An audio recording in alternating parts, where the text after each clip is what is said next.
Hello everyone, welcome to this amazing platform of our channel Panacea for Competitive Examinations and I am Piyush। तो इस video में हम बात करने वाले हैं जो आपका जेई की नोटिफिकेशन आपकी आ चुकी है एसएससी की तरफ से। तो इसके बारे में आपकी क्या एज होने वाली है, इसके अलावा आपकी डेट ऑफ रिकॉर्डिंग क्या होगी, यानी कि आपका कौन सी डेट पे जो है आपकी एज और एजुकेशनल क्वालिफिकेशन देखी जाएगी। एज के बारे में बात करेंगे, एजुकेशनल क्वालिफिकेशन है, वैकेंसीज के बारे में हम देख रहे होंगे। देन आपकी सैलरी कितनी बनेगी, यानी कि जितने भी आपके इंपॉर्टेंट पॉइंट्स हैं वो सारे के सारे मैं यहाँ पर आपके डिस्कस कर दूंगा। इंस्टेड ऑफ दैट, अगर आपका अलावा और कोई क्वेश्चंस आते हैं, आपको कुछ समझ नहीं आती है बात, तो वो अपना डाउट आप कमेंट सेक्शन में डाल देना। वहाँ से मैं आपको जो है रिप्लाई दे दूँगा, ठीक है ना? तो शुरू करते हैं वीडियो को। देखो अपने पास में यहाँ पर नोटिस आया हुआ है कि जो आपकी ऑनलाइन एप्लीकेशंस हैं, वो 1st ऑफ अक्टूबर से स्टार्ट हो गई हैं और यहाँ पर आप इसे 30th ऑफ अक्टूबर तक फिल कर सकते हो, यानी कि पूरा 30 डेज़ का टाइम है। लेकिन अगर आपको अप्लाई करना ही है, तो अभी जाके कर देना, ठीक है ना? एंड आपकी जो लास्ट डेट है पेमेंट करने की, वो है 1st ऑफ नवंबर 2020 11:30 पीएम तक, ठीक है ना? देन अगर मैं आपसे बात करूँ ऑफलाइन चालान वगैरह, ये सारी की सारी चीज़ें आप देख सकते हो। देन अगर मैं सीबीटी 1 की बात करूँ, तो ये जो आपका कंप्यूटर बेस्ड टेस्ट होगा, यानी कि सीबीई होगा, बेसिकली एग्जामिनेशन आपका सीबीई पेपर 1 का। ये होगा आपका 22 ऑफ मार्च 2021 से लेकर के 25 ऑफ मार्च 2021 तक, ठीक है ना? और पेपर 2 की जो डेट होगी, कन्वेंशनल वाला जो आपका होता है, वो आपको नोटिफाई कर दिया जाएगा बाद में, ठीक है ना? तो आपको टियर 1 तक की जो सारी की सारी इन्फॉर्मेशन है, वो यहाँ पर दे रखी है। एंड अगर मैं आपसे बात करूँ कि जो पोस्ट हैं वो कौन-कौन से ऑर्गनाइजेशंस में, और यहाँ पर अगर मैं सैलरी की बात करूँ, तो ये सबसे पहली बात तो लेवल 6 की जॉब होती है और यहाँ पर आपकी जो इन हैंड सैलरी बनेगी वो ऑफ कोर्स आपकी 45 के प्लस ही बनेगी, ठीक है? और ये ग्रुप बी की आपकी जॉब है, नॉन गजेटेड होती है। देन आपका ये 7th पे के अंदर कौन-सा है, लेवल 6 है, ठीक है? नाउ अगर मैं आपसे बात करता हूँ कौन-कौन से ऑर्गनाइजेशन में कौन-कौन सी पोस्ट है, तो आपका बीआरओ जो कि बॉर्डर रोड्स एक ऑर्गनाइजेशन होता है, यहाँ पर आपको जेईई, इलेक्ट्रिकल, सिविल और मैकेनिकल की वैकेंसीज निकली हुई हैं। देन आपका जो सीपीडब्ल्यूडी होता है, सेंट्रल पब्लिक वर्क्स डिपार्टमेंट, इसमें आपका जेई सिविल है, इलेक्ट्रिकल है, देन आपका इलेक्ट्रिकल है, ठीक है ना? तो ये सारी की सारी चीज़ें। देन आपका central water and power research station में आपका सिविल, इलेक्ट्रिकल एंड मैकेनिकल, ये तीनों में वैकेंसी निकली हुई है।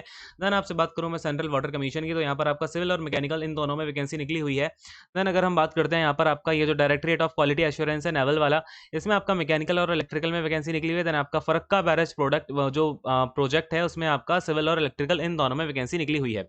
Now coming to the next, what we have here is military, जो आपका एमईएस होता है, उसमें आपका सिविल, इलेक्ट्रिकल एंड जो आपका ये मैकेनिकल है, उसमें वैकेंसी निकली हुई है। देन आपका एनटीआरओ में सिविल, इलेक्ट्रिकल और मैकेनिकल तीनों ब्रांच में वैकेंसीज निकली हुई हैं, ठीक है ना?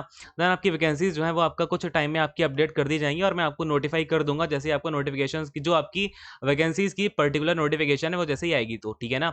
इसके बाद अगर मैं आपसे बात करूँ एज वगैरह की, तो ये हम आगे देख रहे होंगे, फटाफट से देख लेते हैं। ये देखो यहाँ पर आपको क्या दे रखा है कि ये तो खैर डिसेबिलिटी वाला है अपना सेक्शन।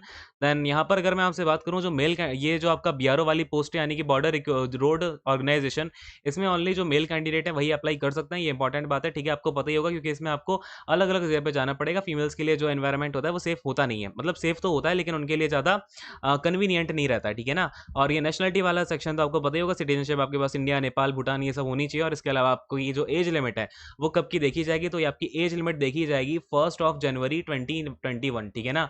इसको याद रखना, 1st ऑफ जनवरी 2021 को जो है आपकी जो डेट होगी, यानी कि आपकी जो एज लिमिट होनी चाहिए वो कौन सी डेट को होनी चाहिए, 1st ऑफ जनवरी 2021। और आपकी एज होनी कितनी चाहिए, तो यहाँ पर देख लो, एज लिमिट जो है आपकी 30 ईयर्स तक तो है, बीआरओ में 32 ईयर्स तक है। देखो 30 और 32 ईयर्स है, देख लो किस किस में है। जो आपका सीपीडब्ल्यूडी है इसमें 32 ईयर्स है, देन आपका बीआरओ में 30 ईयर्स है। देन अगर मैं आपसे बात करूँ सीडब्ल्यूपीडी पीआर की, तो इसमें आपकी 30 ईयर्स तक है मैक्सिमम। देन 32 ईयर्स आपकी सीडब्ल्यूसी में है, जो आपका सेंट्रल वाटर कमीशन होता है। देन आपका ये जो नेवल वाला डायरेक्टरेट ऑफ क्वालिटी एश्योरेंस है, इसमें 30 ईयर्स है। देन आपका 30 ईयर्स सारे के सारे जितने भी आगे आपका फरक्का हो गया, एनटीआरओ हो गया, एमईएस हो गया, इन सब में आपकी 30 ईयर्स तक की एज मांगी गई है, ठीक है ना? और अगर मैं रिलैक्सेशन की बात करूँ तो एससी एसटी को 5 ईयर्स का है, ओबीसी को 3 ईयर्स का। वही आपका जो सेंट्रल जॉब्स के आपके रिगार्डिंग जो नॉर्म्स होते हैं, ठीक है ना? तो अगली बात पर आते हैं, फटाफट से इस वीडियो को हम जो कंप्लीट करेंगे। इंपॉर्टेंट बातें मैं आपको यहाँ पे बता देता हूँ, सिलेबस वगैरह भी हम देख लेंगे। तो ये देखो एसेंशियल एजुकेशनल क्वालिफिकेशन की अगर मैं बात करूँ, तो ये आपकी कब होनी चाहिए, एक्सपीरियंस अगर मांगा है, तो ये सारी की सारी चीज़ें आपकी 1st ऑफ जनवरी 2021 तक कंप्लीट हो जानी चाहिए। तो अगर मैं आपसे जूनियर इंजीनियर सिविल की बात करूँ, तो आपके पास सिविल इंजीनियर की जो डिग्री होनी चाहिए। इसके अलावा या फिर या और, ठीक है ना? या तो आपके पास में सिविल इंजीनियर की कोई डिग्री हो, ठीक है ना? या फिर आप इसको इसके अलावा 3 साल का डिप्लोमा हो सिविल इंजीनियरिंग में, या फिर आप और इसके साथ में 2 साल का वर्किंग एक्सपीरियंस हो, ठीक है ना? नाउ इलेक्ट्रिकल और मैकेनिकल में क्या होना चाहिए? ऑफ कोर्स इलेक्ट्रिकल और मैकेनिकल इंजीनियरिंग की डिग्री होनी चाहिए, ठीक है ना?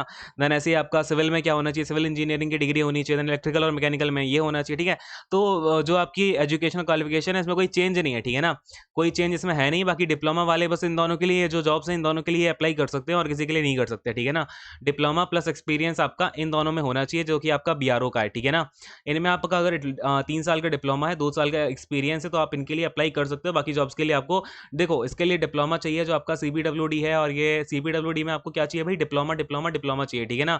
और फिर आपका डिप्लोमा इसमें चल जाएगा, सबके सब में आपका डिप्लोमा डिग्री फिर ये आपका जो है आगे दिया हुआ है, ठीक है ना? इसको आप देख लो फटाफट से, और बाकी कोई अगर डाउट आता है तो वो अपना डाउट आप कमेंट सेक्शन में छोड़ देना, वहां पर मैं आपको बता दूंगा, ठीक है ना?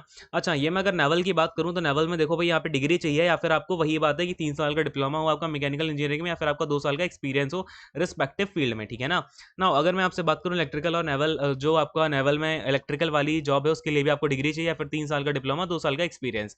देन सिविल आपका फरक्का जो डैम है, फरक्का बैरेज प्रोजेक्ट है, इसमें आपको डिप्लोमा इन सिविल इंजीनियरिंग चाहिए और आपको सिविल इंजीनियरिंग का ही इसमें अगेन आपका जो ये क्या आ जाता है इलेक्ट्रिकल वाला आ जाता है, तो उसमें आपको इलेक्ट्रिकल में डिप्लोमा चाहिए होगा, मैकेनिकल में मैकेनिकल का डिप्लोमा चाहिए होगा, सिविल एमईएस में आपको डिग्री चाहिए होगी या फिर आपका अगेन और वाला सेक्शन वही रहेगा एज इट इज।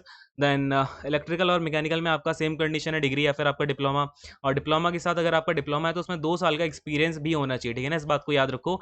और इसके अलावा सिविल है आपका एनटीआरओ में, तो इसमें भी आपका डिप्लोमा चाहिए है, देन आपका इलेक्ट्रिकल में इलेक्ट्रिकल का डिप्लोमा चाहिए है, मैकेनिकल में मैकेनिकल का डिप्लोमा चाहिए, ठीक है ना? ये कुछ पोस्ट हैं जिनमें कि एक्सपीरियंस नहीं चाहिए डिप्लोमा के साथ, लेकिन ये याद रखना कुछ पोस्ट जो मैंने आपको बताई हैं वो स्पेशल है, उनमें आपको डिप्लोमा के साथ क्या चाहिए है? 2 साल का एक्सपीरियंस भी चाहिए है रिस्पेक्टिव फील्ड में, ठीक है ना? डिप्लोमा भी चाहिए और उसके साथ क्या चाहिए है? 2 साल का एक्सपीरियंस ना। और जो अदर पोस्ट है उसमें आपको डिग्री से भी काम चल जाएगा, ठीक है? अगले क्वेश्चन अपनी जो अगली बात होगी उस पर आते हैं, फटाफट से आते हैं भाई। देखो ये सारी की सारी बातें कुछ खास है नहीं, यहाँ पे आप अपने आप से देख सकते हैं। एप्लीकेशन फीस वही होगी, यूआर के लिए 100 है और बाकी सबके लिए फ्री है। देन सेंटर ऑफ एग्जामिनेशन आपका एज इट इज़ वही रहेगा जो एसएससी के हमेशा रहते हैं। और चलिए भाई, और अगली बात पे आते हैं, ये पेपर्स की बात करते हैं, ठीक है ना? जो आपकी स्कीम ऑफ एग्जामिनेशन होगी वो क्या होगी? पेपर 1 आपका ऑब्जेक्टिव होगा जिसमें कि आपका एक सीबीई होगा, इसमें आपका सेक्शन जो होंगे अलग अलग, ये आपके टोटल 3 सेक्शन होंगे। इसमें कि आप देखो क्या क्या कर सकते हो, चूज कर सकते हो। एक तो इसमें जनरल इंटेलिजेंस एंड रीजनिंग होगा, ठीक है ना? सबको पता ही होगा, जनरल अवेयरनेस आएगा। देन आपका जो थर्ड वाला पेपर होगा उसमें पार्ट ए में तो आएगा आपका general engineering civil and structural, और या फिर इसके अलावा आप क्या कर सकते हो, पार्ट बी में आपका जनरल इंजीनियरिंग इलेक्ट्रिकल वाला इलेक्ट्रिकल का डालना और मैकेनिकल वाला मैकेनिकल का चूज कर लेना, ठीक है ना? जिसका जो भी हो।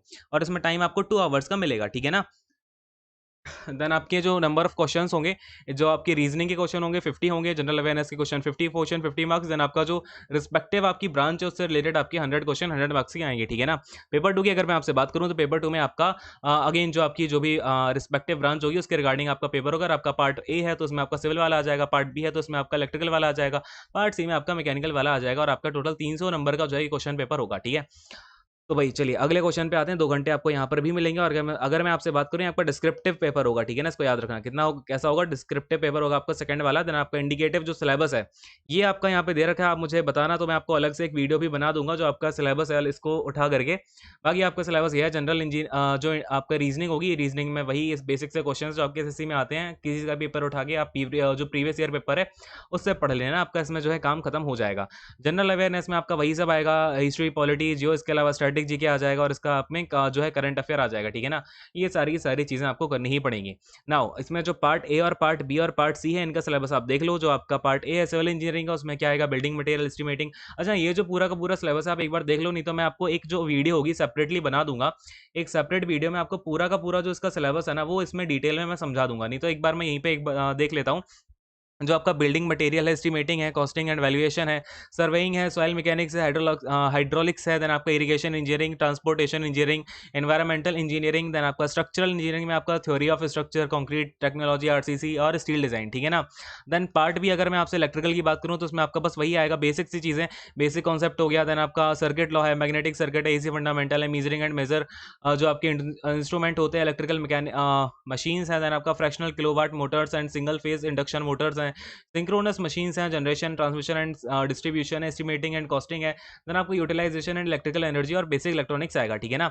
और बाकी बेसिक बेसिक सही सिलेबस है आपका, देखो इसमें। और अगर मैं मैकेनिकल इंजीनियरिंग की बात करूँ तो यहाँ पर आपका यही सब आ जाएगा, थ्योरी ऑफ मशीन्स आ जाएगा, मशीन डिजाइन आ जाएगा, इंजीनियरिंग मशीन मैकेनिक्स आ जाएगा, देन आपका स्ट्रेंथ ऑफ मटेरियल्स आ जाएगा, properties of pure substances, first second third law आपके आ जाएंगे, इसके थर्मोडायनामिक्स के आईसी इंजन आ जाएंगे, ठीक है ना। आईसी इंजन का आपका पूरी की पूरी इन्फॉर्मेशन आपको होनी चाहिए ऑफ कोर्स। देन आपका रैंकिन साइकिल ऑफ सिस्टम आएगा, boilers, classification, specifications, then fitting and accessories, air compressor, their cycles, refrigeration cycle, principle of refrigeration plant, nozzles and steam turbines, ठीक है ना। तो आपका properties and classification of fluids आ जाएगा, fluid जो भी आपकी मैकेनिज्म है, फ्लूइड मैकेनिज्म, वो पूरी की पूरी आएगी। और इसके अलावा मेजरमेंट ऑफ फ्लो रेट हो जाएगा, basic principle, hydraulic turbines, centrifugal pumps, then classification of steel. Now coming to the paper 2 में आपका जो सिलेबस रहेगा वो देखो भाई, सिविल इंजीनियरिंग में आपका ऑफ कोर्स अब जब डिस्क्रिप्टिव पेपर है तो इसमें आपका थोड़ा सा जो है डिटेल में आ जाएगा डिस्क्रिप्टिव के लिए। ये मैं आपको फिर अगली वीडियो में बताऊंगा, नहीं तो ये वीडियो बहुत ज्यादा बड़ी हो जाएगी। आपको बेसिक बेसिक जो इन्फॉर्मेशन मैंने आपको बता दी फॉर्म से रिगार्डिंग। बाकी आपको अगर कुछ डाउट आता है, अपना डाउट आप कमेंट सेक्शन में छोड़ देना, वहां पर मैं आपको बता दूंगा। एंड आई थिंक सारी सारी इन्फॉर्मेशन यहाँ पर मैंने आपकी कवर कर दी है। और ये जो सिलेबस है मैं आपको एक वीडियो में अलग से सेपरेटली बता दूंगा, क्योंकि ये वीडियो ज्यादा बड़ी हो जाएगी, फिर बच्चों को थोड़ी दिक्कत हो जाती है, ठीक है ना। तो बाकी फिर आपका डीबीईवी का प्रोसेस चलेगा, वो सारी की सारी बातें क्लियर होंगी ही आपको। तो यहीं पर मैं सेशन को एंड करता हूँ। Thank you so much, God bless you all, take care, bye bye.